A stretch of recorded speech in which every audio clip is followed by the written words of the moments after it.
It's Insanity's Barbed Wire Backstory, written by Matthew B. Cox, narrated by Keith Madison Miller. I took notice of Frank Amodeo shortly after he arrived at the Coleman Federal Correctional Complex's low-security prison in July 2009. Another inmate pointed him out to me, mocking the drugged Amodeo's delusions of taking over the world. However, I didn't actually speak to the Emperor until sometime in late 2012. He'd been weaned off the antipsychotic drugs and was not only fighting his own criminal case, but dozens of other inmates' cases. In typical hypermanic fashion, the disbarred bipolar lawyer had organized from within the prison the equivalent of a medium-sized law firm utilizing the only employees available to him, inmates. By the time I approached him regarding my own case, he'd been teaching the legal research course for Coleman's education department for over a year. He'd effectively trained a couple hundred inmates how to research and decipher case law and formulate legal arguments. Amodeo had a dozen drug dealers operating as his paralegals, researching case law in the prison's legal library, and another half a dozen sex offenders typing out motions on the prison-issue 30-year-old Swintech typewriters with no word processing functions. He had another handful of inmates, consisting of drug dealers and fraudsters, whom he refers to as his associates. These jailhouse lawyers handle everything, from removing warrants to divorces to child custody cases. Amodeo, however, deals with the more complicated matters: habeas corpus petitions, 2255 motions, motions for new trials, Rule 33 motions, appeals of convictions and sentences, etc. The megalomaniac and his minions were cranking out motions on behalf of Amodeo's 100-plus clients. After seeing his operation firsthand, I recall thinking, what a mistake the government made locking this lunatic up. And he does it all for free, not one single penny. In my own case, he even paid for copies and stamps. My problem was not only unique, it was complicated. The U.S. prosecutor in my bank fraud case had promised to reduce my 26 years and 4 months sentence, provided I be interviewed by Dateline and American Greed. In addition, I was asked to help write an ethics and fraud course, which is currently used to help train the nation's mortgage brokers. Despite fulfilling my part of the agreement, the U.S. Attorney's Office refused to file a motion to reduce my sentence. My public defender and 2 criminal defense attorneys in Tampa told me there was nothing I could do.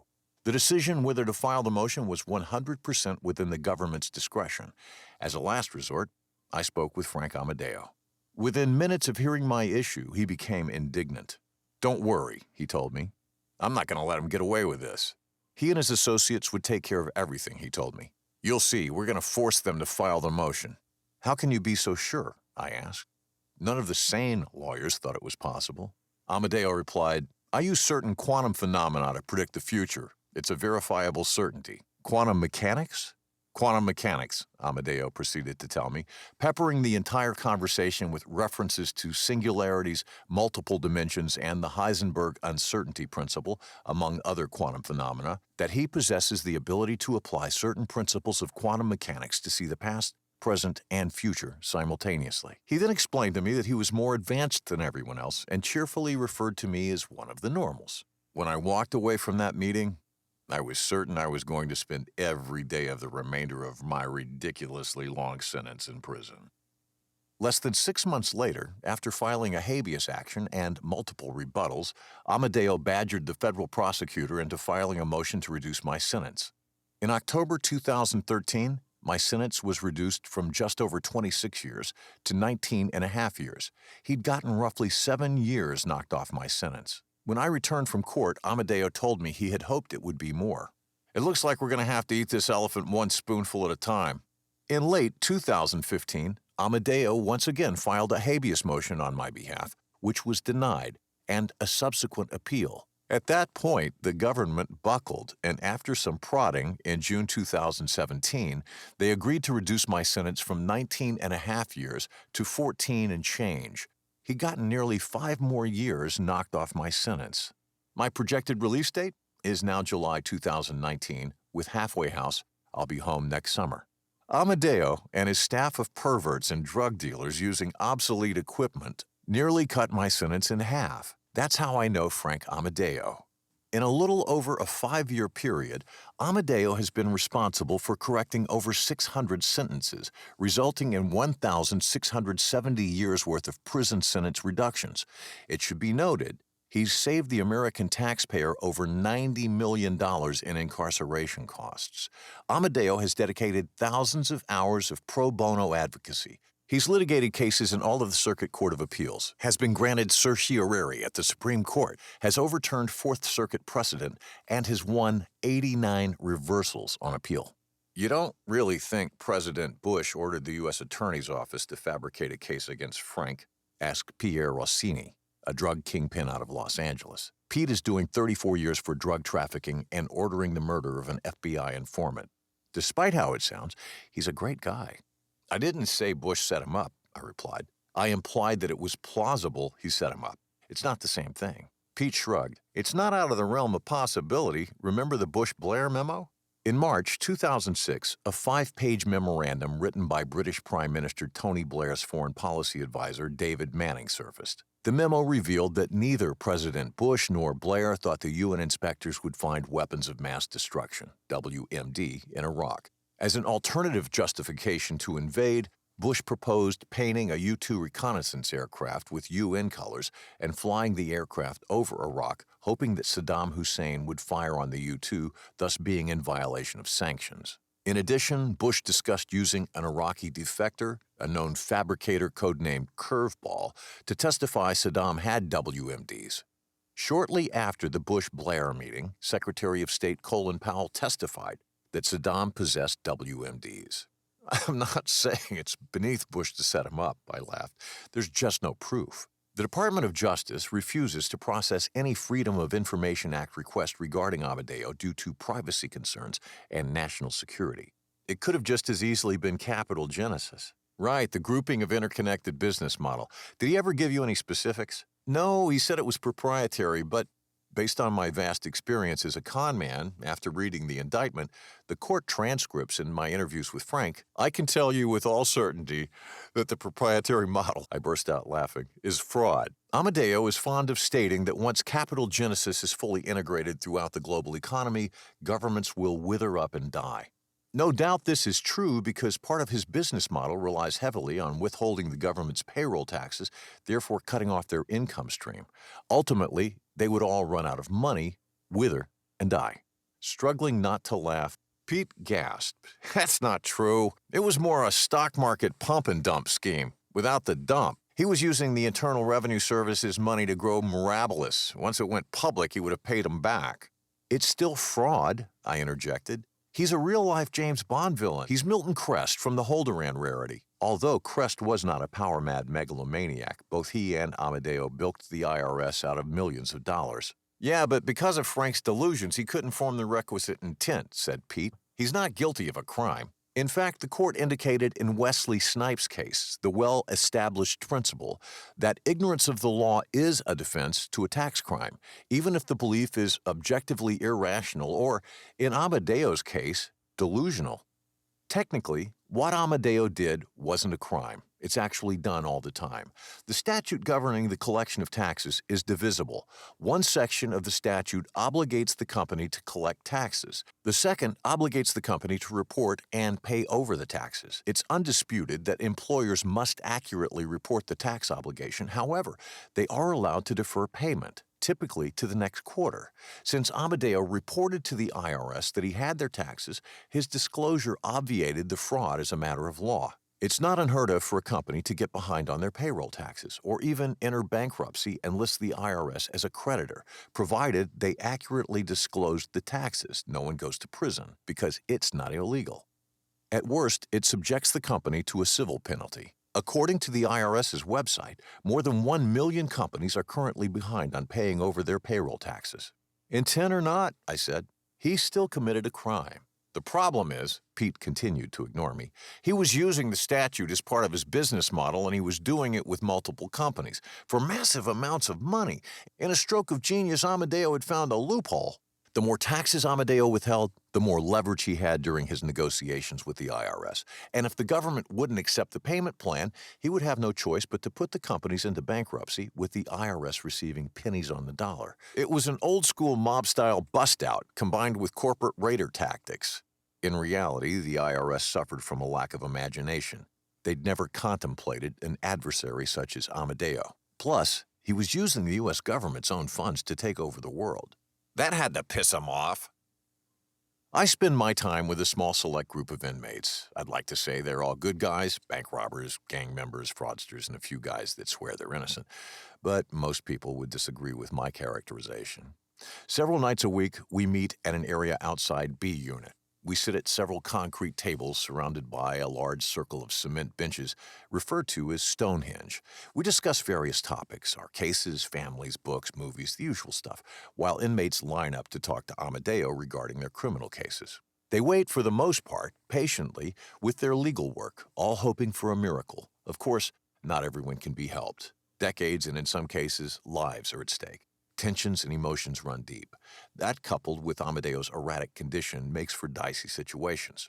Before Amodeo agrees to take a case, the client gets the speech. He informs each and every client that should he try and tell him how to fight the case, Amodeo will throw him out of the aircraft into the engine. Over the years, this has come to be known as being turbined. Amodeo's regular table sits a few feet away from where Pete and my table sits. For the most part, we can hear most of one another's conversations. I can't tell you how many times I've been sitting at Stonehenge when Amodeo turbines some poor guy for trying to tell him how to fight his case. The Emperor always hears the inmate client out. However, as the mania increases, he begins biting his lower lip in agitation. If the client doesn't accept Amodeo's assurances, he unceremoniously throws him out of the plane. "Don't talk to me about law." I recall him snapping at one inmate, a convicted gang member who fancied himself knowledgeable on federal statutes. "I'm the most experienced post-conviction advocate in the country. You don't even know what C means." Amodeo then rattled off, "The primary holding of the citation that follows supports, but it's not identical to, the immediate antecedent proposition." He then proceeded to tell him he'd have his legions cut the client's head off and the heads of all his associates and have them placed on stakes. "You have no idea what I'm capable of." I turned to Pete and asked, "I thought they were peacekeepers." I've witnessed Amodeo chastise inmates to the point where they were shuddering in fear, near tears at the thought he would quit working on their cases, cowering in fear of the chubby, diminutive 55-plus-year-old. During another turbine, I heard Amodeo advise his client if he continued to tell him how to proceed, the Emperor, in a hypermanic moment, threatened, "I'll anthrax your entire village." "Village?" said the confused inmate. "Frank, I live in Palm Beach." "Palm Beach, then." I recall telling Pete, between the beheadings and the biological weapons, Amodeo was sounding less like a benevolent emperor and more like a fascist dictator. The little Führer's future reign is sounding more and more like mass executions and concentration camps than acts of charity and kindness. "Don't do that," laughed Pete. "He knocked 12 years off your sentence. You can't compare him to Hitler." I gave Pete a sideways glance and admitted, "All right, there are some similarities. Adolf Hitler was imprisoned in 1923 for attempting a coup d'etat. Within 10 years of his release, using his private militia and political savvy, the Nazi leader seized control of Germany. I'm not saying he's going to get out and take over the world, but it's not out of the realm of possibilities," I said. "There are lots of examples. Benito Mussolini was incarcerated 5 times prior to becoming the Italian fascist dictator in 1922. In 1943, Mussolini was deposed and imprisoned again. However, he escaped with the help of German commandos and was placed back in power again. More recently, Fidel Castro got 15 years for leading an attack on a military barracks in 1953. He was released after serving only a few years. Shortly after exiting prison, Castro's force of 800 guerrilla fighters defeated the Cuban government's 30,000-man army, and the revolutionary became Cuba's president. Hugo Chavez was imprisoned in 1992 after participating in a failed coup. 3 years later, upon his release, Chavez founded a left-wing political party, and in 1998, he was elected president of Venezuela. Amodeo told me he had attack helicopters and Stinger missiles, I said. "I'm just saying if he gets out and takes over, there's no guarantee he's going to be benevolent." Pete hunched over in laughter. "Where do you get Stinger missiles from?" I informed Pete that one of Amadeo's private security firms procured them, but he didn't know any specifics. Where do you keep something like that? He said he kept them at the U storage off of Ridge Road in Orlando next to the Hardys. At that point, we were both laughing. Between gasping for air, Pete glanced over his shoulder at Amodeo, and in a hushed tone, Pete asked if I believed Amodeo regarding the missiles. You've seen the newspaper articles, the photos, the documentary on Frank, 9 Days in the Congo, the indictment. Other than the pure absurdity of the explanation, I have no reason not to believe him. Pete wiped the tears out of his eyes, sniffed back some congestion, and said, "You could compare him to Napoleon. He was imprisoned on the island of Elba, escaped, and took over all of France. And then there's Richard the Lionheart, or Lech Walesa, the leader of the Solidarity movement in Poland. He was arrested and imprisoned. Lech Walesa went on to be elected president in 1990. He even received the Nobel Prize for Peace." "That's it," snapped Pete excitedly. "Nelson Mandela. You could compare Frank to Mandela." For a hardened criminal that spent most of his adult life in prison, Pete's remarkably soft-hearted when it comes to Amodeo. Come on, he's no Mandela. Nelson Mandela spent from 1962 to 1990, 28 years in prison, due to his actions in support of ending apartheid in South Africa. In 1993, he was awarded the Nobel Prize for Peace, and in 1994, he was elected president. Look, I like Frank, but he's talking about chopping heads off. He's no Mandela. From the table behind us, where Amodeo had been periodically eavesdropping on our conversation, he interjected. "The Apostle Peter was imprisoned and later founded the Catholic Church." I yelled back to him, "You're no Peter, Emperor." He tucked his head into his shoulders and grinned while quietly chuckling. "When I'm emperor, you're going to regret that. And I will be emperor. I will be emperor." What bothers me the most about Frank's crime isn't stealing the government's money. I'm all for that. It's the fact that he didn't spend any of it. I told Pete during another conversation regarding Amodeo, if I had over $180 million at my disposal, I'd have a fleet of European sports cars and a luxury high-rise condo full of 25-year-old strippers. I'd be a fucking rock star. Frank didn't spend any of the money on himself. He used all the money trying to pull off this insane idea. He was living in an upper-middle-class house driving a used mid-grade Mercedes. What kind of criminal does that? "He's not as shallow as you and me," grinned Pete. "He had bigger plans. He was trying to take over the world." That's what bothers me.